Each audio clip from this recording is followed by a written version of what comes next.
ओम पूर्णमदः पूर्णमिदं पूर्णात् पूर्णमुदच्यते पूर्णस्य पूर्णमादाय पूर्णमेवावशिष्यते। ओम शांति शांति शांति।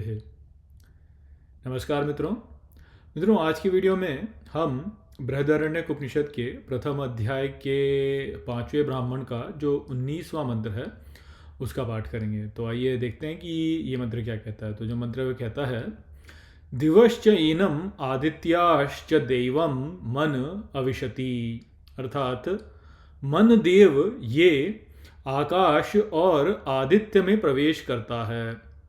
तद्वै देवम मनो ये नान्यद्येव भवति, अर्थात यह देव ही है जिसके द्वारा मन आनंद अनुभव करता है या आनंदित होता है। अथो न शोचति, अर्थात और शोक नहीं करता। तो यहाँ पर इस मंत्र में जो है देव के विषय में बताया जा रहा है। तो पिछला मंत्र जो था उसमें हमको वाक देवी के विषय में बताया गया। अब यहाँ पे मन देव के विषय में बताया जा रहा है और कहा जा रहा है कि जो मन देव है वह आकाश और आदित्य में प्रवेश करता है, और ये जो देव है यह ही है जो कि इसके द्वारा जो है आनंदित होता है और जो शोक नहीं करता।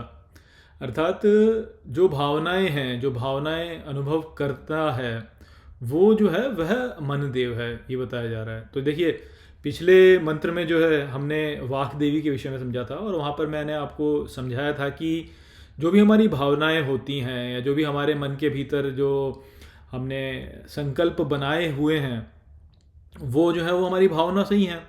तो ये जो भावनाएं हैं, ये भावनाएं जो हैं ये हमारे जीवन की जो नियति है उसको निर्धारित करती हैं। तो पिछले मंत्र में यही बोला था ना कि वाक देवी जो होती है वो पृथ्वी और अग्नि में प्रवेश करती है, और जो जो वह कहती है वह ही वह हो जाती है। तो हमारी जो भावनाएं हैं, जो हमारे भीतर के संकल्प हैं, या जो हम अपने आप से कहते हैं ना कि ये है, या मैं ये हूँ, ये इस प्रकार का व्यक्ति है, वो वैसा है। तो वो जो भावनाएं हमारे भीतर होती है, उनसे जो हम अपने भीतर जो भी विचार बनाते हैं वह ही वाक देवी है, और उसके द्वारा ही वास्तव में जो है हमारा जो ये अस्तित्व है, जो हमारा जो संसार है वह निर्मित होता है। कि हम यदि ये कहते हैं कि मैं जो हूँ, मैं मेरे भीतर इस प्रकार के भाव हैं, तो फिर उस प्रकार के भाव ही मेरे भीतर प्रकट हो जाएंगे।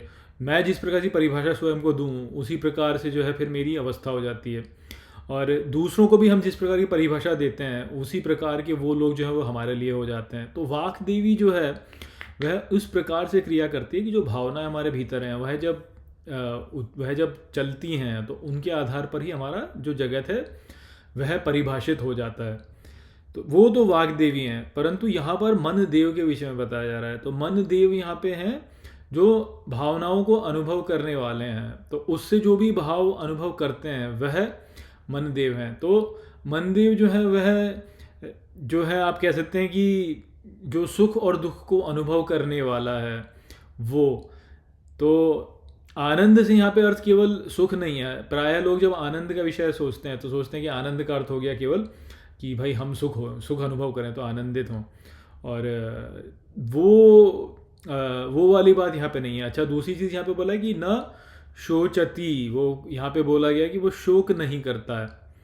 न शोचती, अब शोचती से यहाँ पे शोक नहीं करता है का हम अर्थ लेते हैं, परंतु गहरे में यदि समझा जाए तो शोचती जो होता है वही सोचना भी होता है। तो एक होता है सोचना और एक होता है कि शोक करना।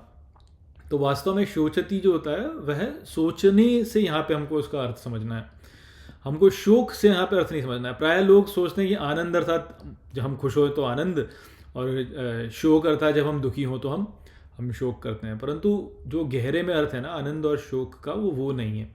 गहरे में आनंद का जो अर्थ होता है वह होता है वह अवस्था जो कि सोचने से परे है। शोक के परे वाली अवस्था जो होती है वह आनंद की अवस्था होती है। तो सोचने से परे वाली जो अवस्था होती है, जो हमारा दुख है ना, हमारे संसार में जो हमारे को दुख अनुभव होता है वह दुख जो है वह सोचने से होता है वास्तव में।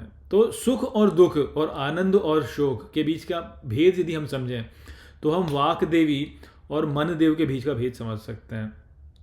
तो वाक देवी का क्या बोला कि जो जो वह कहती है वो ही हो जाती है।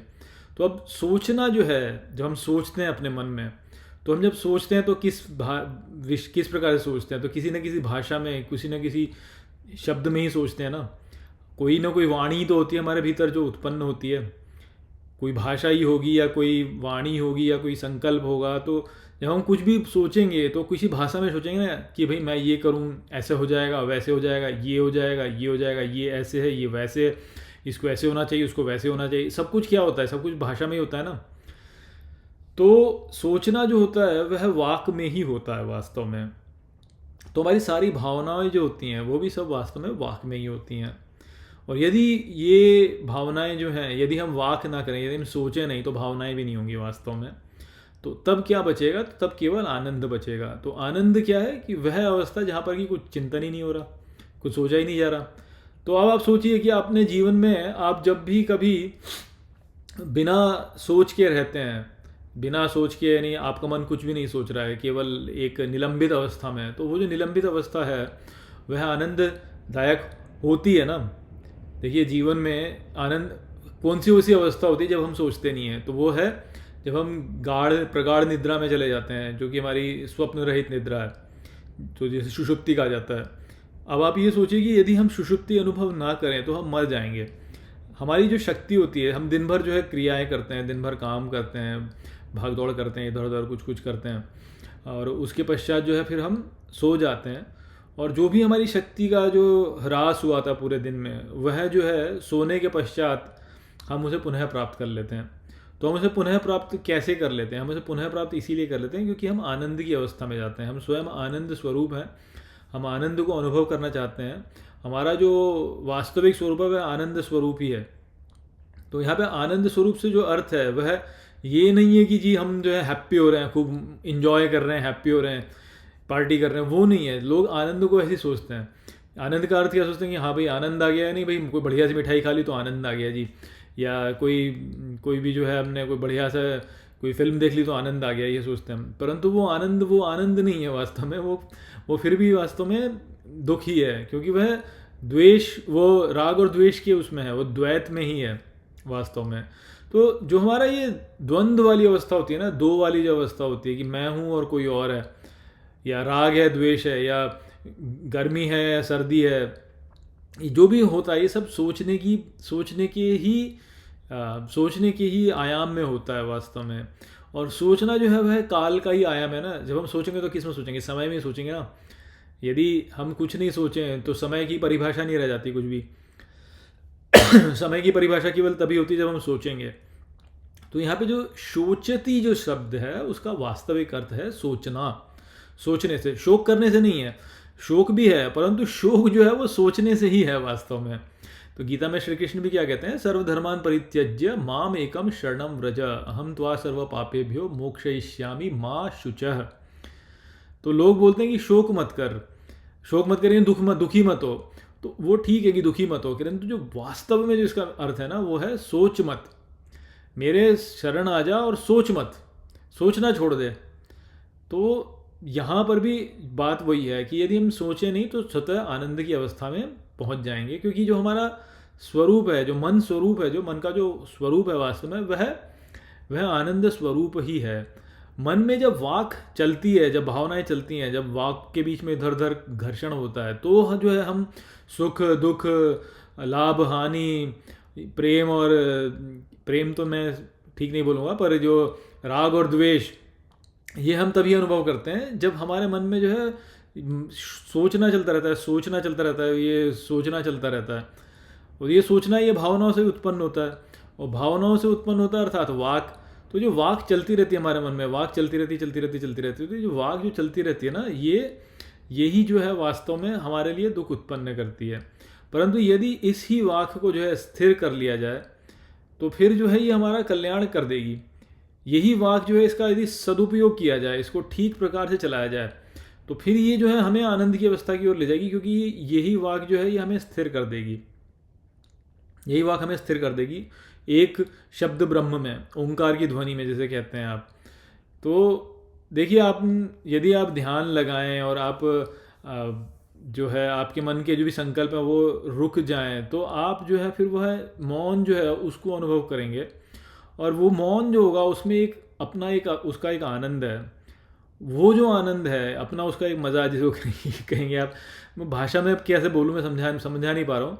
पर हाँ, उसका एक अपना एक, उसमें एक अलग एक रस है, वो शांत रस होता है। तो वो जो रस रस होता है वह ही वास्तव में मन का स्वरूप है, वास्तविक स्वरूप जो है वो है। अर्थात मन जब तक वाक में से जुड़ा हुआ है तब तक तो उसमें कुछ ना कुछ घर्षण होगा, परंतु जब वो उस एक में लीन हो जाए, उस एक में लीन हो जाए तो लय को चला जाएगा, और उस लय में जो है वास्तव में, उसमें जो है फिर वो आनंद को अनुभव करेगा। या वह ही जो है प्रेम स्वरूप में भी जा सकता है, या वो ही जो है, जैसे हमारा कोई देवी देवता है उनसे यदि हम प्रेम करते हैं, तो हम, यदि हमारा जो वाक है वो केवल उस प्रेम में चली जाए, तो फिर जो है फिर सब ठीक हो जाएगा, क्योंकि वो जो रस है उसमें उसका स्वयं का एक अपना एक आनंद है। तो एक तो शांत आनंद है, परंतु एक प्रेम आनंद है जो कि शांत से भी और श्रेष्ठ है। शांत आनंद भी आनंद देने वाला होता है, परंतु फिर एक प्रेम आनंद होता है जो कि और भी श्रेष्ठ है, जो आत्मा का ही प्रेम है, वास्तव में स्वयं का ही प्रेम है, परंतु वो जो स्वयं का प्रेम है वह जो है अपने देवता की ओर प्रक्षेपित किया जाता है, और वहाँ से फिर उसको आप अनुभव कर सकते हैं। या और भी हैं, यानी दास्य भाव या साख्य भाव जो होते हैं, ये भक्ति वाले जो भाव होते हैं सारे, वह वही समर्पण वाले भाव होते हैं, जो कि प्रेम का ही एक प्रक्षेपण है। कि प्रेम अलग अलग रूप से आपके बारे में अनुभव हो सकता है ना, कि अपने स्वामी के लिए प्रेम, या अपने मित्र के लिए प्रेम, या अपने प्रियतम के लिए प्रेम, या अपने पुत्र या अपनी संतान के लिए प्रेम, या अपने पिता के लिए प्रेम, अपनी माता के लिए प्रेम। तो वो अलग अलग प्रेम होते हैं। तो उस प्रेम में जो है जब वाक चली जाए तो स्थिर हो जाएगी वाक उस एक भाव में, प्रेम भाव में। और उस प्रेम भाव में जब वो स्थिर हो जाती है तो मन जो है फिर आनंद अनुभव करता है। परंतु जैसे ही मन सोचना चालू करता है, जैसे ही सोचना चालू करता है, अच्छा ये क्या हो जाएगा, वो कैसे होना है, ये करना है, ये करना है, वो करना है, वो कैसे होगा, ये कैसे होगा, तो फिर जो है वह प्रेमानंद जो होता है नष्ट हो जाता है, और व्यक्ति जो है फिर इसमें द्वंद्व में फंस जाता है, राग द्वेष राग द्वेष राग द्वेष। हाँ, मुझे कुछ इसमें मुझे मिल जाएगा फिर मुझे मज़ा आएगा, अरे यार ये ना हो जाए तो फिर मुझे मज़ा नहीं आएगा। तो वो जो चक्कर में फंसता है व्यक्ति, तो वहीं से काल की उत्पत्ति होती है। फिर वहीं से काल की उत्पत्ति होती है, और काल की उत्पत्ति होते ही फिर क्या है, फिर तो मृत्यु है। क्योंकि काल जैसे ही उत्पन्न होगा तो फिर तो परिवर्तन ही होगा ना उसमें, फिर तो परिवर्तन ही होगा, समय में तो परिवर्तन होगा ही होगा। कुछ समय में स्थिरता, या तो आप कांस्टेंट चल रहे हो, स्थिर चल रहे हो। यदि स्थिर चल रहे हो तो समय का कोई अर्थ ही नहीं है, फिर तो फिर समय है ही नहीं, कालातीत अवस्था हो गई। और यदि उसमें कुछ परिवर्तन होगा तो फिर काल अब प्रकट हो जाएगा जिसमें कुछ भी परिवर्तन हो रहा है। और तो जब वो परिवर्तन होगा तो फिर उसमें तो फिर जन्म मृत्यु जन्म मृत्यु जन्म मृत्यु ये होगा ही होगा उसमें। फिर उसमें आप जन्म मृत्यु के परे थोड़ी ना जा सकते हो, जन्म मृत्यु हो गई। तो वो एक भाव में लीन होना जो है वह महत्वपूर्ण है, एक भाव में लीन होना। तो वाक जो है वह भाव है। अब यदि भाव में परिवर्तन होगा तो फिर वही जन्म मृत्यु है। परंतु यदि एक में ही लीन हो जाए, प्रेम में ही लीन हो जाए, प्रेम के किसी एक महाभाव में लीन हो जाए, तो फिर वो स्थिर हो जाएगा उस समय पे, फिर वो वहाँ स्थिर हो जाएगा। तो यहाँ पे जो मन का स्वरूप बताया गया है वह उस प्रकार से बताया गया है। तो आप, आशा करता हूँ कि मैंने आपको अच्छे से समझा दिया होगा। फिर से एक बार मैं आपको समझा दूँ कि आनंद का अर्थ मज़ा नहीं है, शोक का अर्थ जो है वह दुख नहीं है। शोक का अर्थ यहाँ पे है चिंतन, आपका चिंतन करना, सोचना, वो है शोक का अर्थ। और आनंद का अर्थ है लय, कि सोचना बंद हो जाए। तो मन का जो स्वरूप है वह सोचना बंद होने का, परंतु जब वह वाक से जुड़ता है और उल्टी पुल्टी सोचने लगता है तो फिर जो है वह समय के चक्र में फंस जाता है, द्वंद्व में फंस जाता है, राग द्वेष, लाभ हानि, जन्म मृत्यु, इसमें फंस जाता है। और यदि वह इन चक्करों में ना पड़े और वाक को जो है स्थिर करके एक में ही बैठ जाए, एक में ही बैठ जाए, तो फिर वह अमर हो जाएगा, फिर वह अमर हो जाएगा। जैसे मार्कंडेय ऋषि के विषय में कहते हैं ना कि जब वो, उनके लिए बोला गया था कि उनकी आयु बहुत कम रहेगी, वो छोटी सी आयु में ही उनको मृत्यु प्राप्त हो जाएगी। क्या 16 या 17 वर्ष से कुछ बोला था, मुझे अच्छे से याद नहीं कौन सी आयु में, पर उनको छोटी सी आयु में ही जो है उनकी मृत्यु बताई गई थी। परंतु वो जो है वो महाकाल की पूजा में लग गए, भगवान शिव की पूजा में लग गए। और वो जो है उन्होंने बोला कि मुझे शिव की पूजा करनी है, पूजा करनी है, पूजा करनी है, मैं पूजा करूँगा और मैं ध्यान नहीं दूंगा और किसी भी चीज़ पर। तो वह जो है वह एक ऐसी अवस्था में चले गए जहाँ पर कि समय का ही अंत हो गया, क्योंकि उन्होंने बोला कि मैं महाकाल की पूजा कर रहा हूँ, तो मुझे महाकाल की ही पूजा कर रहा हूँ, मैं पूजा ही कर रहा हूँ। तो अब मैं उन पूजन में ही लगा हुआ हूँ, मैं उन्हीं की उपासना कर रहा हूँ, मैं उन्हीं की उपासना कर रहा हूँ, तो समय के परे चले गए। तो जब यमराज आए और बोले कि चलो अब तुम्हारा समय हो गया है, तो महाकाल ने आके रोक दिया कि ये तो मेरी पूजा कर रहे हैं। तो क्यों? क्योंकि कालातीत अवस्था हो गई। तो कालातीत अवस्था हो जाने के कारण जन्म मृत्यु के परे चले गए, जन्म मृत्यु के परे ही चले गए वास्तव में वो। तो इसलिए उनको, उनकी अमरता हो गई, वो मृत्यु नहीं उनकी। तो ले दे के बात वही है यहाँ पे कि यदि हम अपनी साधना में लीन हो जाएं और ध्यान न दें बाकी किसी पर भी, अपनी वाक को स्थिर कर दें एक में, अब चाहे जो हो जाए, अब तो हम साधना करेंगे, तो ऐसा जो व्यक्ति है वो मृत्यु के परे चला जाएगा, वो कालातीत हो जाएगा। और यदि आप चक्कर में पड़ते हो इनके, तो बड़ा ठीक है भाई, फिर पड़े रहो चक्कर में, फिर जन्म मृत्यु जन्म मृत्यु जन्म मृत्यु, यही होना है फिर तो यही होना है। तो अमरता का जो अर्थ होता है वो वास्तव में वही होता है कि परिवर्तन के परे जाओ, परिवर्तन के परे जाओ, अर्थात अपने भाव को या अपनी जो वाक है उसको किसी एक भाव में स्थिर कर दो, वहीं रख दो उसको। और यही बात है जो कि बोलते हैं ना कि जो अंतः तो गति स गति, तो मृत्यु के समय यदि अपने भाव को स्थिर कर लिया, एक में ही स्थिर कर लिया, तो फिर वो भाव वहीं चला जाएगा, उसी में लय हो जाएगा उसका, उसी में उसका लय हो जाएगा। परंतु यदि भाव इधर उधर हो गए, कुछ तो भी कुछ चलते रहे भाव ऊपर नीचे, तो फिर जो है फिर जन्म मृत्यु में फंस जाओगे। तो वो यहाँ पे विचार था जो मन देव के विषय में बोला। आशा करता हूँ कि मैंने इस मंत्र को आपको अच्छे से समझा दिया होगा। चलिए इसी के साथ इस वीडियो को यहीं पे समाप्त करते हैं। नमस्ते।